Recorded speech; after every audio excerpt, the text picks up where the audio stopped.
En Radio Portales de Valparaíso presentamos Revelando.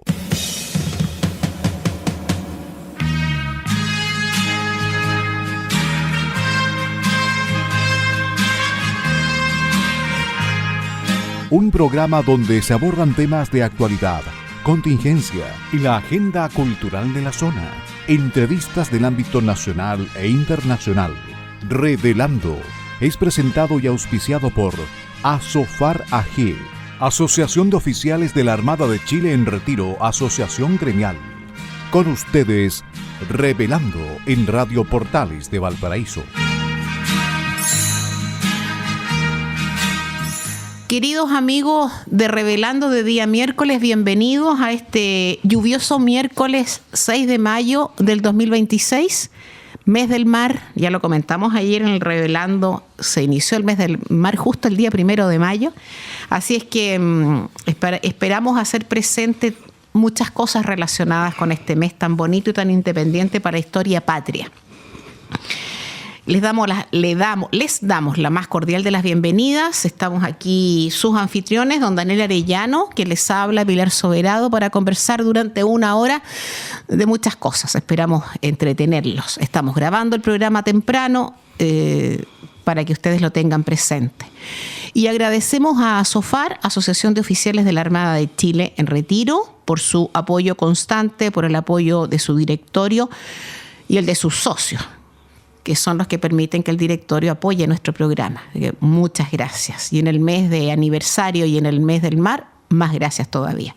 Y también a Radio Portales de Valparaíso, la radio de la región de Valparaíso, porque permiten también que en sus frecuencias y en sus redes salgamos nosotros al aire. Todos los conductores de Revelando de lunes a viernes en esta radio, a la que insisto, agradecemos su apoyo y su cercanía. Y agradecemos a la persona de don Luis Salinas Taiba, que nos controla en el Estudio Azul de Portales. Bueno, y lo que habitualmente comentamos aquí al iniciar los programas, lo primero, deslindar las responsabilidades. Las opiniones que emitimos en este programa son nuestras, de nuestra exclusiva responsabilidad, y esas opiniones no representan necesariamente el pensamiento ni de Radio Portales de Valparaíso ni de ASOFAR. La data no, la data es data, contrastable. Con las opiniones podemos conversar y aceptamos sugerencias y críticas, todo lo que quieran, y nos lo pueden hacer llegar al teléfono de Radio Portales, a los teléfonos de Radio Portales, a las redes de Radio Portales y a nuestros WhatsApp, naturalmente.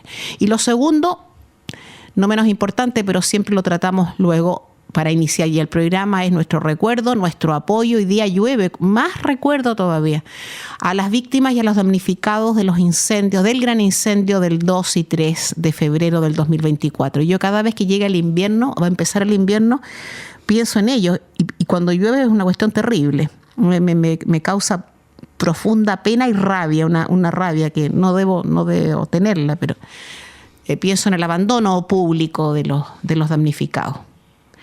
Un abandono que se hizo patente durante los 2 últimos años del gobierno anterior, Boric, de sus autoridades regionales y de sus autoridades locales. ¿Qué decir de la gente del Ministerio de la Vivienda? Yo esperamos que esa negligente labor del gobierno anterior sea mitigada y sea encauzada como corresponde por este gobierno, por las autoridades relacionadas con el Ministerio de la Vivienda. En relación con los fallecidos, que fueron 138, que fue una catástrofe de marca mayor, terrible catástrofe, solo recordar a los fallecidos, nombrarlos por su nombre, como hicimos en la conmemoración de esa desgracia y como hacemos en cada programa, nombrando a 6 de ellos: a Alicia de las Mercedes, a Irene Maribel, a Julio César, a Mauricio Reinaldo, a Rigoberto Osvaldo, a Cupertino Eufemio.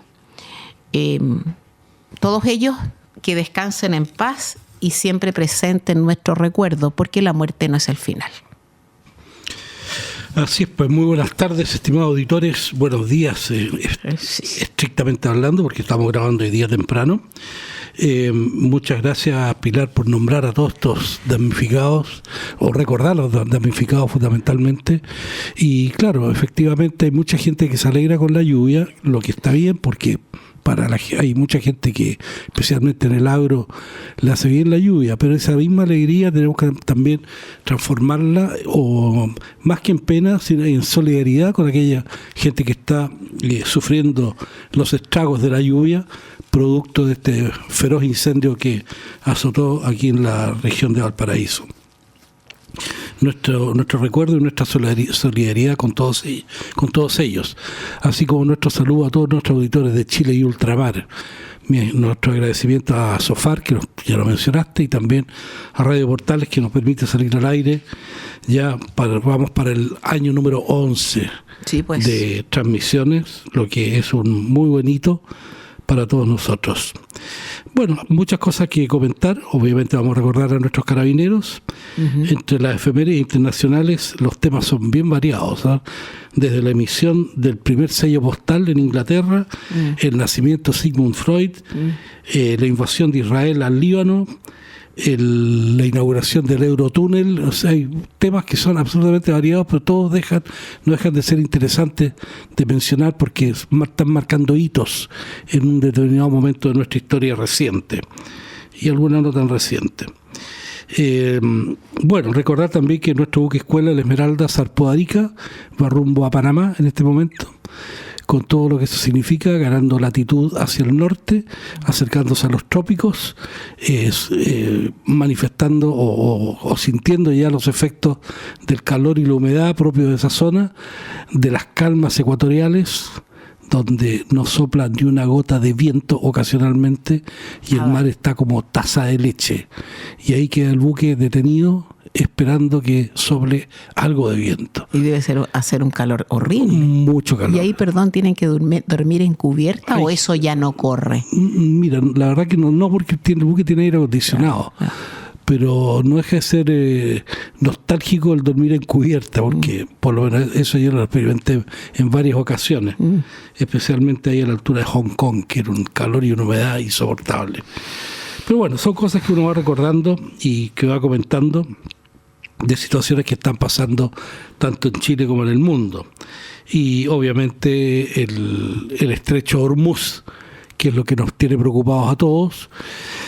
Hoy día estaba viendo que Estados Unidos mantiene el bloqueo naval, pero eliminó la escolta de los buques que estaban transitando por el estrecho Hormuz. Sí. La verdad que no sé cuál es el efecto, no lo he podido pensar mucho, pero parece que Estados Unidos e Irán están acercándose a un buen acuerdo para cese el fuego, lo que eso significa ya un alivio importante y una esperanza de que los precios de los combustibles bajen, sí, que nos está afectando a todos, porque como todos sabemos, aquí en Chile todo se mueve por tierra, por camiones consumen combustible, diésel o benzina, diésel fundamentalmente, y eso automáticamente sube los precios de todo, es una cosa irreversible. Y además los bienes que importamos vienen con sobreprecio, pues. Exactamente, claro. Si todo ha subido, entonces ¿por qué nos vamos a liberar nosotros de que por ejemplo, un ejemplo bien pedestre, la ropa de Zara llegue más barata a Chile? Esa no viene por vía terrestre, viene por mar. Pero los precios de Zara subieron, porque en España los precios subieron, claro, a consecuencia de este tema petrolero, o sea, claro, de combustible. Pero si todo es así, lamentablemente. Pero fíjate, Pilar, que yo creo que la gente lo dice que la gente no entiende por qué. No, la gente entiende perfectamente cómo está afectando. Obviamente que les afecta en forma muy seria, sí, porque si antes estaban al justo o no les alcanzaba a fin de mes, ahora les alcanza menos. Y eso significa que hay que empezar a hacer ajustes, reajustes. Mucha gente que no puede hacer ajustes, y ahí es donde tiene que entrar el efecto, el rol subsidiario del gobierno, y tener en cuenta que todo esto es una catástrofe que nos cayó encima de ya el desastroso estado de las finanzas públicas, el desastroso estado del desempleo, mucha gente que se llenaba la boca con el tema de las 40 horas laborales, con la ley Carín y otras más que están afectando directamente al desempleo. Claro. Y específicamente a las mujeres. Sí. Así muestra la información dura de datos, sí, digamos, claro. no las apreciaciones políticas, no, la información dura de datos que manejan diferentes entidades lo muestra efectivamente, porque primero hay dos cosas que yo quisiera rescatar. Lo primero, que efectivamente hay que otorgar beneficios a la población, o sea, los temas de vivienda, sobre todo en un país como el nuestro. Yo siempre pongo el ejemplo de Noruega o de Suecia o de Finlandia, que están en una esfera muy distinta a la nuestra. Pero cuando se trata de observar esto en países como el nuestro, que no son el África central, no son el África profunda, nosotros no somos eso, pero somos un país no desarrollado todavía, hay que arbitrar las medidas, los medios, los gobiernos tienen que arbitrar los medios para enfocar sin duda, tener claro el tema de la ayuda en vivienda, en salud, en educación y en trabajo. Eso es así. Pero para eso hay que arbitrar los medios desde la mirada correcta. Yo entiendo, cómo no lo voy a entender, que a los trabajadores hay que darles derechos, pero hay que darles derechos y beneficios cuando la economía lo permite y el trabajo mismo lo permite. Yo no puedo entregarle a un trabajador, a una trabajadora, para hablar en inclusivo, beneficios de trabajar 20 horas a la semana si eso no lo puede asumir nadie. No hay empleador que asuma que pueda asumir eso, no se puede. Entonces hay que tener cuidado con esas medidas, pero yo sí soy partidaria naturalmente de que el rol subsidiario del Estado tiene que estar presente, porque en Chile somos todos iguales en derechos y en dignidad, pero en eso no más, en el resto no. Hay pobres y ricos. Bueno, por eso que encuentro muy atinado lo que estaba hablando el presidente sobre que estamos en una emergencia laboral, y yo creo que efectivamente estamos en una emergencia laboral, porque mucha gente estará muy contenta con la ley de las 40 horas, pero eso significó automáticamente el desempleo de muchos. No están contentos con eso. No, eso ha sido muy nominal. Y es que eso es un tema también interesante, porque hoy día, días atrás, con respecto al 1 de mayo, estábamos discutiendo ahí con otra persona que por qué los supermercados no abren, o por qué solamente pueden atender los negocios los dueños y nadie más. O los restaurantes que pueden. Exactamente. Claro. Entonces, le explicaba por qué esas son las disposiciones, es decir, feriado irrenunciable. Entonces la contraparte me preguntaba, bueno, ¿y qué pasa con esa gente que necesita trabajar? Porque se sabe positivamente que en los feriados se paga más, ¿cierto? Se paga más. Sí. ¿Por qué? Porque, bueno, la mano de obra hay que pagarla en estas circunstancias. Y hay gente que no la dejan trabajar y que necesita trabajar, necesita ese dinero para pagar sus deudas, para comprarse lo que quiera por último. Sí. Yo quiero trabajar porque necesito plata para hacer lo que yo quiero. No puedo. No. Y si trabaja y lo pillan... No, está multado. Está multado. Sí, pues. Entonces, ¿cuál es el sentido? ¿Por qué me obligan a descansar si no quiero descansar? Claro, lo que pasa es que mucha de la gente, que es una medida bien resistida, porque esta medida de reducir la jornada laboral, yo entiendo en las minas del carbón, pues. Yo entiendo reducir una jornada laboral cuando trabajaban esos mineros en circunstancias horrendas, horrorosas. Sabemos lo que pasa con el carbón, pero es un ejemplo antiguo. Pero mucha de la gente que trabaja en otro tipo de actividades nunca estuvo muy de acuerdo con esto de las 40 horas. No está de acuerdo. Esto es una bandera de la izquierda, básicamente. Porque ni siquiera lo dicen para proteger al trabajador, para que trabaje menos y disfrute con su familia. Eso es una mentira terrible. ¿Qué hacen muchos trabajadores? Muchos, que es el día 1 de mayo, por ejemplo, y otros días de feriado irrenunciable, comillas, no trabajan. Comillas, no trabajan. Bueno, las mujeres por regla general ese día se hacen bolsa limpiando la casa, ordenando todo lo que no pueden ordenar en la semana porque trabajan en una oficina, en un retail, en un supermercado. 1, descanso, 0. Y los hombres, muchos hombres, también muchas mujeres, hacen trabajo de otra naturaleza para obtener un dinero. Claro.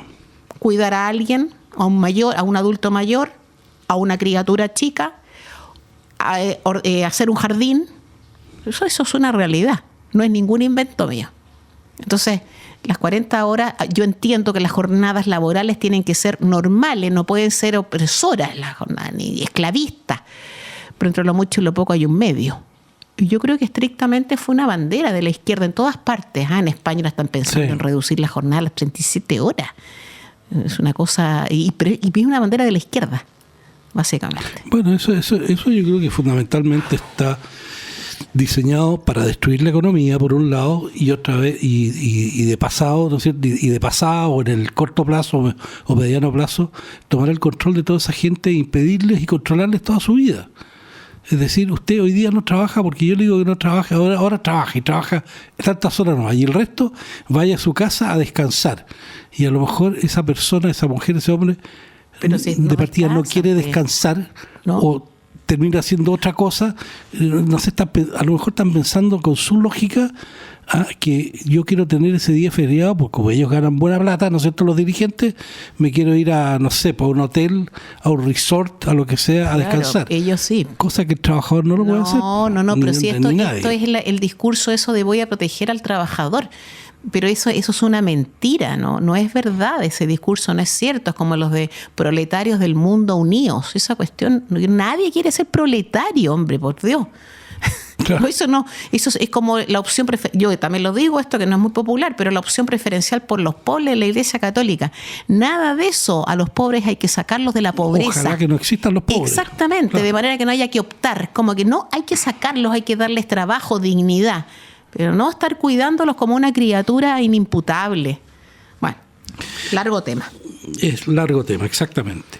Oye, Pilar, pero me llamó la atención la presencia de Leonardo Padura en Chile. Y Leonardo Padura, aquí nosotros tenemos una experta en Leonardo Padura porque ha leído todos sus libros. Así que, estimados auditores, vamos a dejar a Pilar que hable sobre Leonardo Padura, quién es y qué hace aquí en Chile. Pilar, tienes toda la palabra y tienes todo el bloque, te quedan 15 minutos. ¡Qué regio! Que los auditores no se aburran. Bueno, Leonardo Padura efectivamente para mí es un autor muy cercano, es un autor muy querido y es un autor para mí muy admirado. Es un cubano que tiene 70 años, que nació en La Habana y que nació un poquitito antes de la llegada de los barbudos desde Sierra Maestra, porque la Revolución Cubana tiene... No, que nació un poco antes, porque la Revolución Cubana... De 70 años... ya. Tiene que ser del 56, por ahí. Claro. Tiene unos pocos años. Sí. Se alcanzó a vivir con el régimen de Batista. No se dio mucha cuenta, naturalmente. ¿Y qué importancia tiene eso? Que es un hombre que nació en La Habana y que ha vivido toda su vida en La Habana.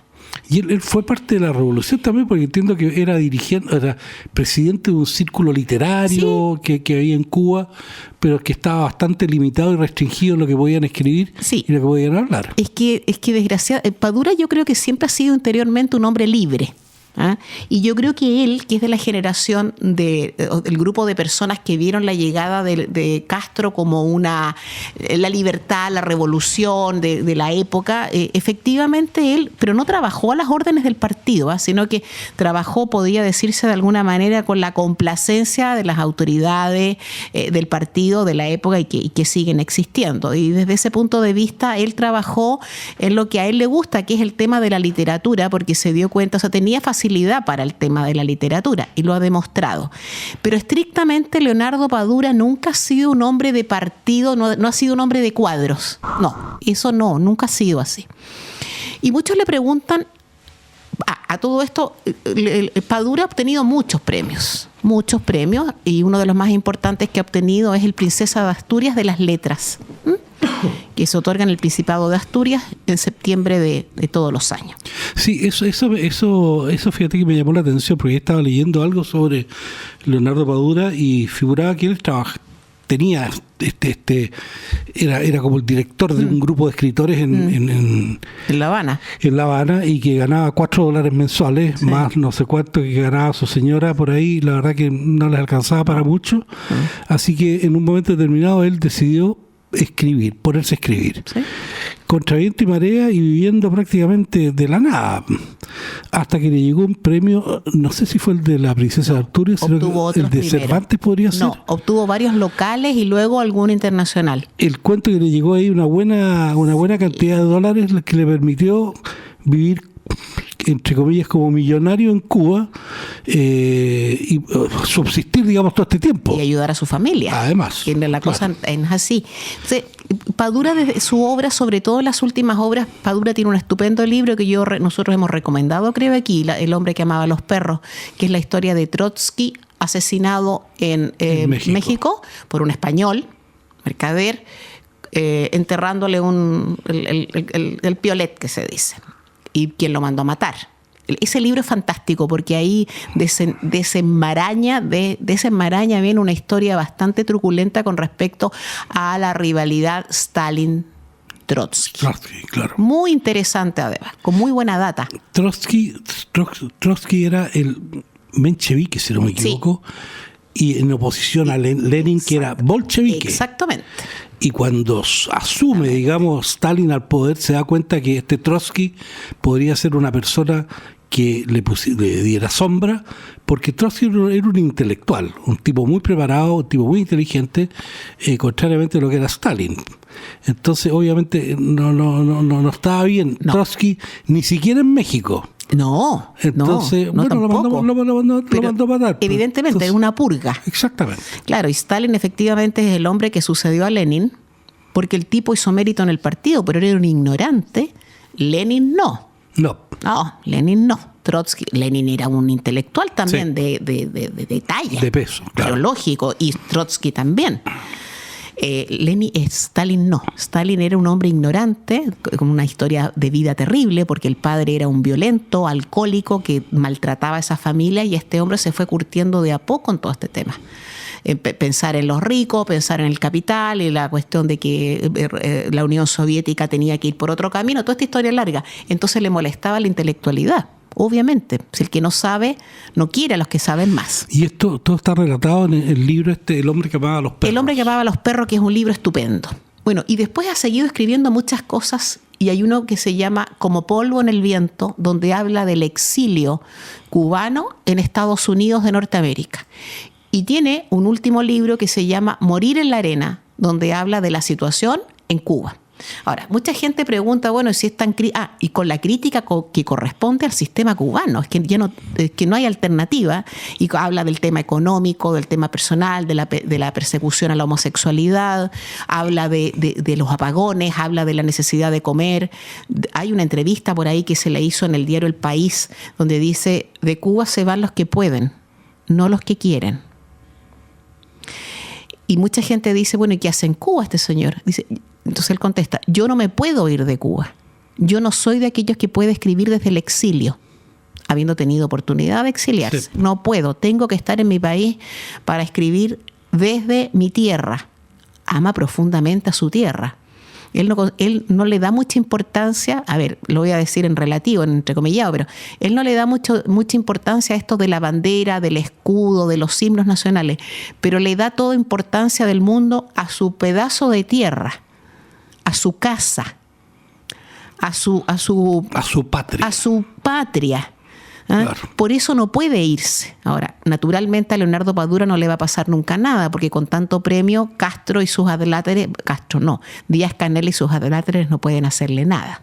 Entonces está protegido por el halo internacional de la fama y la cultura. Ahora, Leonardo Padura está también, aparte de estos libros, tiene muchos más. Hay uno que es Vivir y morir en La Habana, que es fantástico.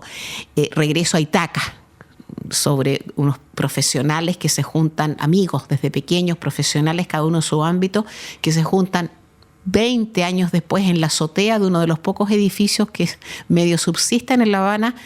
Uno estuvo en España, otro era un homosexual que tuvo que irse, cosas varias, y se ponen a hablar en esta azotea. No la voy a contar, pero es una historia, es una cuestión muy trágica lo que viven ahí.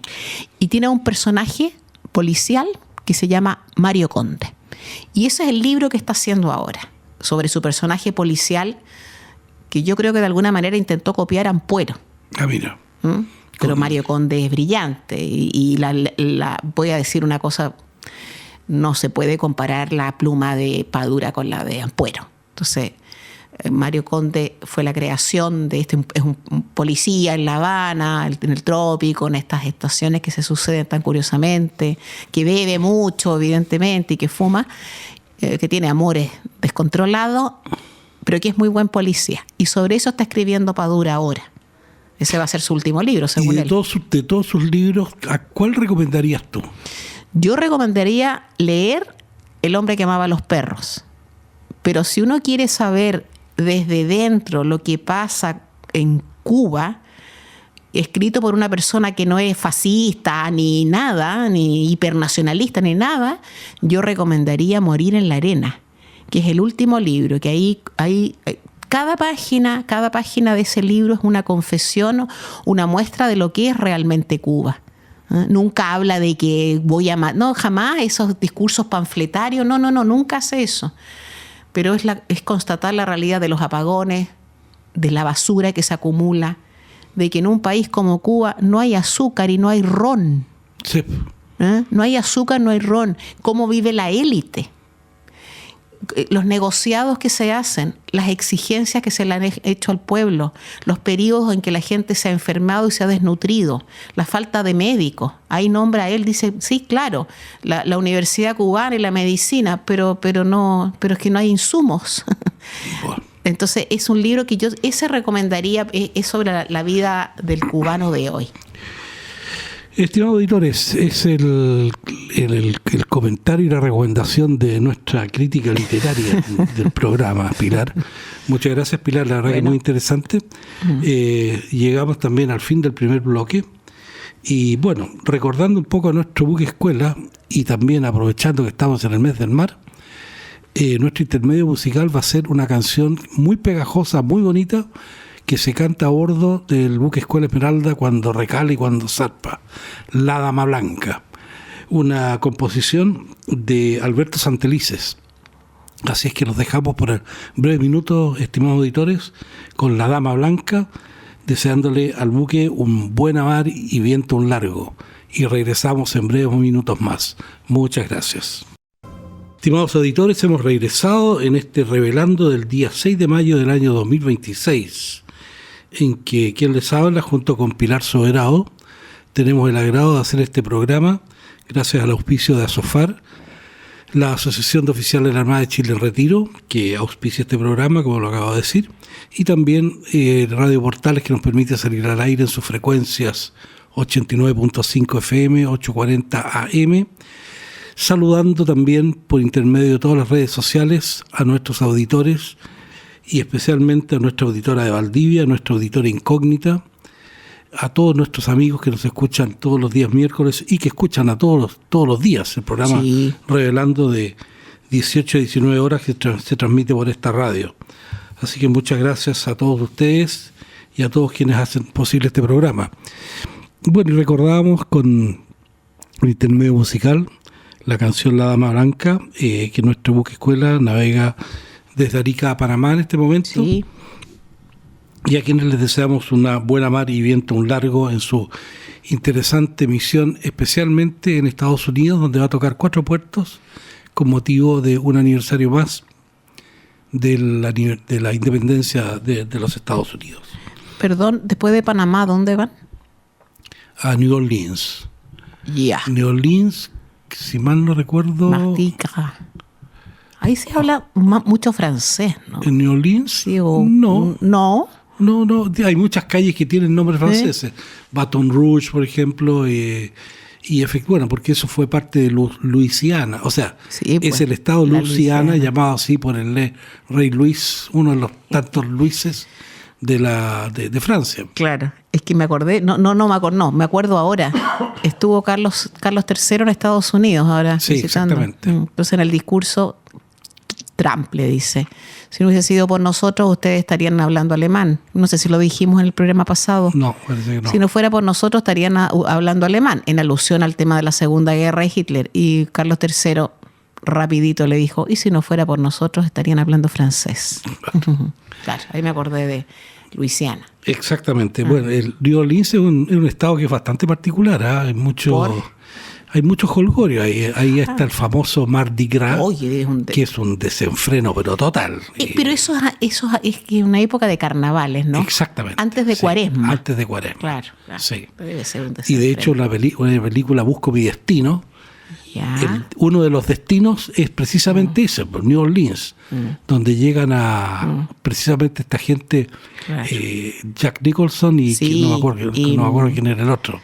En las motos, ellos, Exactamente. una música, no, música Jack fantástica. Nicholson, era Peter Fonda. Pero Jack Nicholson también. También está, Sí, exactamente. pues son sí. tres famosos. Sí, Jack Nicholson aparece, pero como actor secundario. Sí, Pero en las motos. era Peter Fonda y el otro Dennis Dennis Hooper. Exacto, bueno. Sí. Una película muy buena, una música espectacular también. Fantástico. Muy Podemos buena. ponerla un día a propósito, porque es exactamente, muy sí. buena. Sí, claro. Pero Estaba pensando, sí. Es una película que yo creo que ya es un clásico, pero era muy, muy buena. Easy Rider, Busco mi destino. Y bueno, lo que sí, nosotros no podemos perder nuestro destino de recordar a nuestros carabineros. No, más. Si bien es cierto, pasó el mes verde, pero parece que estamos en el año verde. Muy bien. Y yo creo que Chile es de color verde, verde oscuro, porque no hay lugar en donde Chile no se respete y se quiera a los carabineros ahí con su uniforme tan distintivo, siempre impecable por lo demás. Sí. Y eso nos debería llenar de orgullo. Bueno, y en esta ocasión tenemos que recordar a 5 carabineros caídos en el cumplimiento del deber en un día de hoy. Y recordando que son 113 en el mes. Información que nos proporciona nuestro amigo y con casi conductor, ¿no es cierto?, honorario, Pero claro. el general Patricio Geldres, que Sí, nos alimenta con su información. Sí. Y en primer lugar vamos a recordar al cabo segundo Juan Maldonado Martínez, de la 4ª Comisaría de Santiago, quien entregó su vida el año 1929, pasando a constituir el mártir número 21. Posteriormente al carabinero Patricio Aburto Peralta, de la 1ª Comisaría de Valdivia, que entregó su vida en 1961, siendo el mártir 439. Y en el año 1972, siendo el mártir 617, está el cabo Luis Arias Vasconcelo, del Departamento de Adquisición y Abastecimiento, seguramente de la Dirección de Carabineros. Claro. El año, desgraciadamente no tengo ese dato, pero tiene que ser Dirección de Abastecimiento, Adquisición y Abastecimiento, tiene que ser del equivalente a la DABA, ¿no es cierto?, Claro. de la Armada en Carabineros. En 1984, siendo el mártir 785, el carabinero José Álvarez Mondaca, de la 25ª Comisaría de Maipú. Y por último, el mayor Fernando Escudero Bouza, de la 26ª Comisaría de Pudahuel, quien el año 1997 pasó a ser el mártir 1022, entregando su vida también un día 6 de mayo del año 1997, como ya lo dije. Para ello nuestro recuerdo y nuestro agradecimiento por haber dado su vida en su tarea fundamental que tienen, que es cuidar al resto de la población. Sí, pues. Y nosotros tenemos que cuidar a quienes nos cuidan y recordar a quienes entregan su vida cumpliendo con su deber. Que descansen en paz. Yo ayer le mandé al general Geldres, lo mandé al chat nuestro donde está el general Patricio Geldres, que es el que nos envía la información. Le mandé una página de Facebook con comentarios con respecto a Carabineros de Chile, pero no es una página de chilenos, es una página extranjera. Ah, mira. Sí, le he mandado 2. Una de la Guardia Civil Española, ente con el que Carabineros tiene muy buena relación, hay cursos, yo entiendo, de perfeccionamiento y de intercambio, la Benemérita. Y esta otra era sobre la admiración que causa en los europeos la forma de desfilar de Carabineros de Chile. Además, en esa filmación aparecen estas mujeres carabineros hasta que miden como 500 metros. Todas buenas mozas. Todas feas, bien vestidas, impecables, con buena banda instrumental, gallardas, elegantes. Yo me imagino que además con mucho espíritu de servicio, porque para ser carabinero hay que tenerlo. Y los comentarios que hace la gente de otras partes que no tiene idea, porque la gente, sobre todo los europeos, piensan en la policía chilena y se imaginan la policía mexicana o a la policía boliviana. no vamos a causar aquí un problema internacional, pero no comparemos. Entonces se la mandé al general porque tiene que ser un orgullo para él. Bueno, claro, y un incentivo también. Por supuesto. Claro que sí. El incentivo. Sí. Muy bien. Y otra cosa que me llamó la atención, aunque se ha repetido desde hace unos años, que partió con más fuerza todavía en el gobierno en el anterior gobierno, es los homenajes que se le brindaron a carabineros en los lugares más recónditos de Chile. Y hay uno precioso en una escuelita de Ñuble donde aparecen los niños en chiquitos, vestidos con uniforme hecho, se nota por sus mamás y por las profesoras, vestidos de carabineros, niños y niñas, con unos caballitos de palo, como un carabinero a caballo, y con unos perritos de peluche que se supone que son los caninos de carabinero, entonces los hacen saltar. La verdad es que es una maravilla como cantan. Y por supuesto el saludo es como así, buenísimo. Y los invitados especiales, los especiales eran carabineros de Chile, que la verdad es que no podían aguantar la risa con esto. Sí. Pero eso revela muchas cosas. Y atrás en el gimnasio un tremendo letrero, Feliz Día del Carabinero, hecho por los niños también. Claro. Entonces, eso no podemos perderlo. Bueno, y eso de una u otra manera da cuenta, ¿no es cierto?, lo que hemos hablado en otras oportunidades, cuando le pasa algo a un carabinero, está afectando directamente al alma de Chile. Eso mismo. ¿Por qué? Porque la institución de carabineros, al igual que las Fuerzas Armadas, son instituciones que son absolutamente transversales, de norte a sur, de todas clases social, para arriba, para abajo, para el lado, lo que uno quiera. Sí. Uno se encuentra con de todo.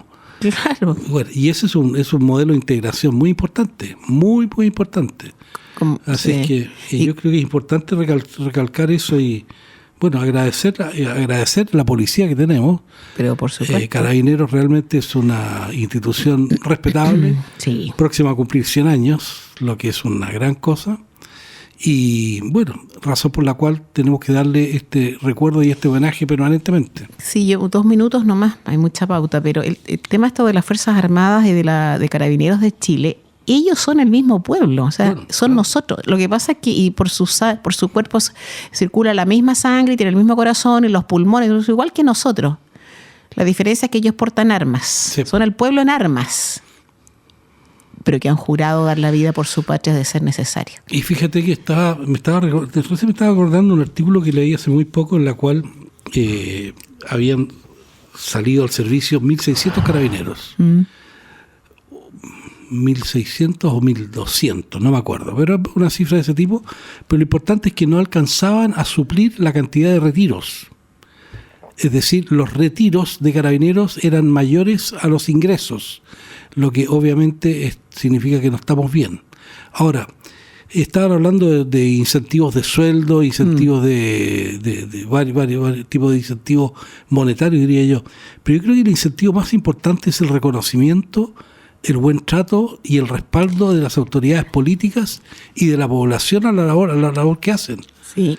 Y bueno, siempre un incentivo en dinero va a estar súper interesante y muy bueno, pero yo creo que no es la motivación fundamental por la cual la gente ingresa a Carabineros. No, pero yo creo que, a ver, yo aquí lo hemos dicho, que no es muy popular este comentario, pero hay que hacerlo. Primero, yo creo, con conocimiento de causa, que están muy mal pagados. De acuerdo. 1. 2. Que tienen unos horarios extenuantes. Terrible. Terrible. O sea, como que no pueden ni programar su vida. O sea, como mucho, yo no sé cómo hacen maromas para tener familia. Para formar una familia. Sí. Ya. 2. Segundo comentario inapropiado. Tercer comentario inapropiado. O sea, no, sí, pero no. Efectivamente, Carabineros de Chile, al igual que las Fuerzas Armadas, pero Carabineros de Chile especialmente tiene que tener el apoyo jurídico y político de las autoridades de gobierno, cualquier gobierno. Pero además, los carabineros tienen que tener el apoyo de sus mandos. Absolutamente. Porque si yo no tengo un buen mando, no tengo ningún incentivo para estar en un lugar donde me van a tratar mal. 4, es imprescindible que haya incentivos económicos porque ellos tienen que vivir igual que uno. Y pagan luz, agua, gas, teléfono, tienen que llevar a los niños a un colegio, a un jardín infantil, después a la universidad. ¿De dónde sale la plata? Si solamente con los honores no mantengo a mi familia. Y luego, finalmente, el reconocimiento y el respeto de la población, que se ha ido ganando otra vez después de la desgracia que tuvimos con ya sabemos quién. Pero es todo eso, es un conjunto de cosas. Y el trato que es vital. Yo tengo que tratar a mi gente bien, exigirle, por supuesto, pero hay que tratarla bien. Los mandos tienen que comportarse con su gente para que esa gente alguna vez quiera ser tan buen mando como ellos, pues. Bueno, es muy importante, y tú acabas de mencionar algo que es, a mi juicio, fundamental, que es el hecho que ellos portan armas. La gente que porta armas en una sociedad debería ser la mejor preparada, porque tienen un poder que es realmente increíble, que es el poder de un arma de fuego. Es decir, no cualquiera anda paseándose por la calle con un arma de fuego. Nosotros no. No. Entonces, indudablemente que esa persona que anda con un arma de fuego tiene que estar muy, muy bien preparada. Yo haría énfasis precisamente en eso, en reconocimiento y una preparación de tal manera que el ser carabinero esté posicionado en un lugar preferente de lo que es la sociedad chilena.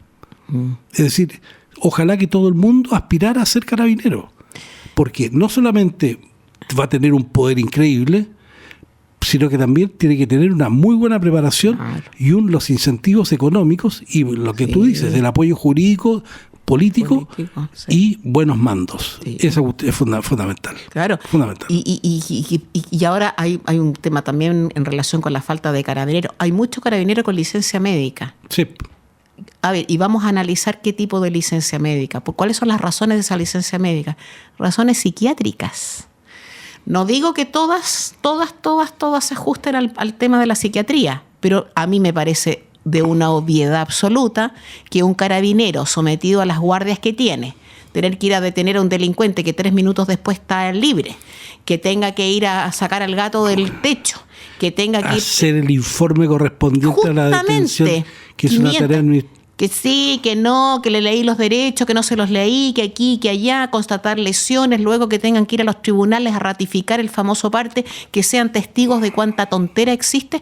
Eso esquilma cualquiera. Exactamente. Y luego el trato y el apoyo, el trato del mando, eso es vital. No se trata, como hemos dicho tantas veces, no se trata de dejar pasar. No. Hay que ser exigente y sobre todo por el tema del armamento, pues. Sí. Ya, hay que ser exigente. Pero hay que considerar que el trato es vital. Ya. Bueno, vámonos a los conflictos en el mundo. Vamos. Que es muy interesante antes de pasar a los temas nacionales. El primer conflicto en el mundo, ya hablamos algo del estrecho de Hormuz. Aparentemente Estados Unidos estaría ya buscando un buen acuerdo con Irán para lograr dar término a este bloqueo que hay ahí. Y bueno, y continúa la guerra de los drones. Sí. Y aquí yo quiero hacer un comentario muy breve en cuanto a que como que todo el mundo dice que la guerra futura va a ser la guerra de los drones. Cuidado con eso. Claro, efectivamente podrán hacerse millones de drones y lanzarlos contra un país, pero no hay que olvidarse que una guerra se gana cuando se quiebra la voluntad de lucha del adversario. Cosa, por ejemplo, que Estados Unidos nunca consiguió en Vietnam. No. Los rusos nunca lo lograron en Afganistán. Estados Unidos tampoco lo logró en Afganistán. No. Tampoco lo logró en Irak. No. Entonces hay que tener mucho cuidado con esto de que lanzo bombas. Mientras no se quiebre la voluntad de lucha del adversario, no hay caso. Si es lo mismo que una pelea o una disputa entre dos personas.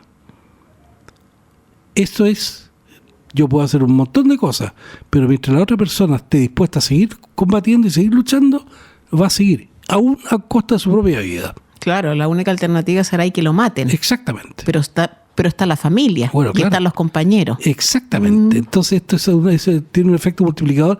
Así que los drones sí, efectivamente pueden causar mucho daño, pero todo ese daño que pueden causar, excepto las muertes de las personas, puede ser repuesto. ¿Sí? Entonces el tema hay que tener mucho cuidado porque un país cuando se logra conquistar es cuando está la presencia del militar o la bota del militar o de quien sea controlando esa situación y controlando a la población completa, cosa que tampoco lograron en Irak. No. Estados Unidos tampoco lo logró. No. Y que Rusia no ha conseguido en Ucrania. Tampoco lo consiguió, exactamente. Cuando partió el tema de la, comillas, denominada operación especial de Putin en un discurso, o antes de todo esto, a lo mejor con la anexión de Crimea, no me recuerdo, pero dijo que la capital de Rusia realmente era Kiev. Bueno, los ucranianos no se han doblegado. No. Y eso que los mandó a matar de hambre Stalin. 6 millones, 20 millones de muertos. No, 6 millones de muertos y 8 millones de muertos de hambre. Por eso el tema. El país que es el granero de Europa. Bueno, por eso el gran tema de los ucranianos y su resistencia con los rusos. Con lo lógico, pues. Claro. Bueno, eso en cuanto a los conflictos del mundo. No sé si hay otro que... Bueno, conflicto, está lleno de conflictos en todas partes. El Líbano. Bueno, el Líbano. Terrible. Bueno, el Líbano en este momento Hezbollah está utilizando está utilizando drones contra Israel. Claro, pero es que, bueno, nosotros lo hemos comentado otras veces, muchas veces aquí. Qué terrible que esa guerra no se vaya a terminar nunca. Esa guerra entre israelitas y sus vecinos árabes no se va a terminar jamás. No hay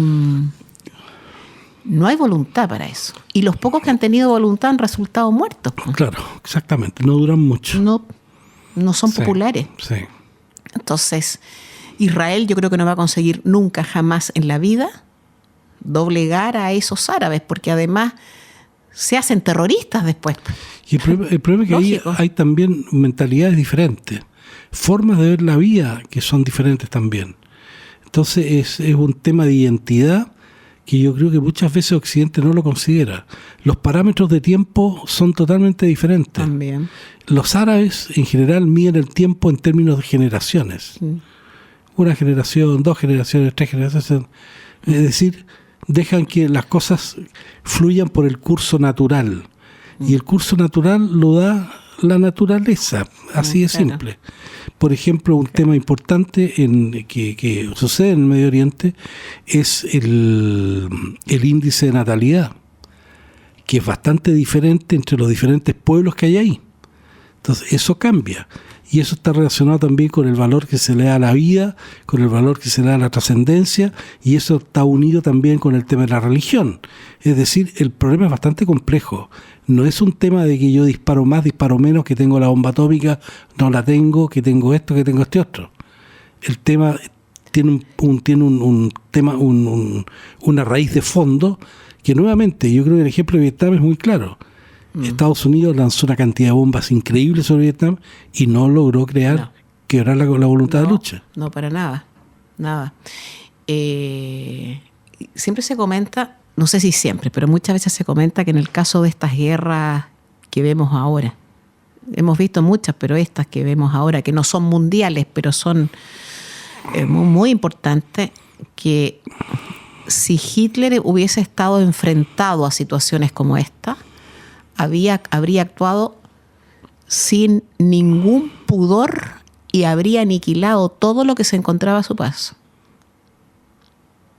Que es lo que hizo en muchas ocasiones. Sí. Ya. Hoy día eso no se puede hacer porque es contraproducente. Porque Israel, por ejemplo, Estados Unidos en el otro lado, querrán aniquilar, como lo dijo Trump el otro día, que iba casi a borrar de la faz de la tierra a Irán. No se puede. No puede hacerlo. Israel tampoco puede barrer con el territorio árabe y los terroristas árabes tampoco pueden borrar el territorio donde se instaló Israel. Eso no es posible. No. O sea, ¿cómo? Que van a aniquilar con una bomba atómica, van a aniquilar, que sería la única forma, como hizo Roma con Cartago, que después de matarlos a todos, incendiar, tiró sal en el suelo de la tierra de Cartago. Eso no se puede hacer. Porque si se hiciera, supongamos que se hiciera, esto sería una ola que crecería para que todo el mundo se extinguiera estrictamente. Pero qué terrible, qué mal, porque además nos afecta a todos. Y yo estoy muy de acuerdo con esto de que Occidente no tiene idea remota de lo que pasa en el Oriente, nada, no tiene idea. Bueno, de hecho, mucha gente tampoco tiene idea de lo que pasa en Hispanoamérica. Claro. Piensa que aquí andamos con la pluma y el embrollo. Mucha gente piensa así. Bueno, Tenemos que irnos, Pilar, y nos Sí. quedamos con una feroz cantidad de temas de pauta que se nos fueron. Podrán ser para el próximo miércoles. Sí. Sí. Las dejaremos pendientes, pero en todo caso les deseamos a todos nuestros auditores que tengan un buen resto de fin de semana. Sí. Y será hasta el próximo miércoles, 13. que será el miércoles 13, 13 de mayo, ya mitad de mes. mitad de mes. Y acercándonos al 21. Al 21. Que va a caer, que va a El ser un día día jueves. jueves. Qué fantástico. Exactamente. Yo estoy esperando el desfile Bueno. El desfile, en fin. Muchas gracias, estimado auditor, y será hasta el próximo miércoles. Muchísimas gracias. Buena tarde. Buenas tardes. En Radio Portales de Valparaíso hemos presentado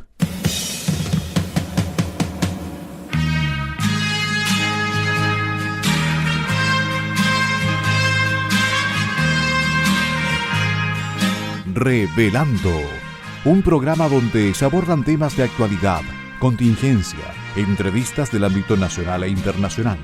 Revelando es presentado y auspiciado por Asofar AG, Asociación de Oficiales de la Armada de Chile en Retiro, Asociación Gremial.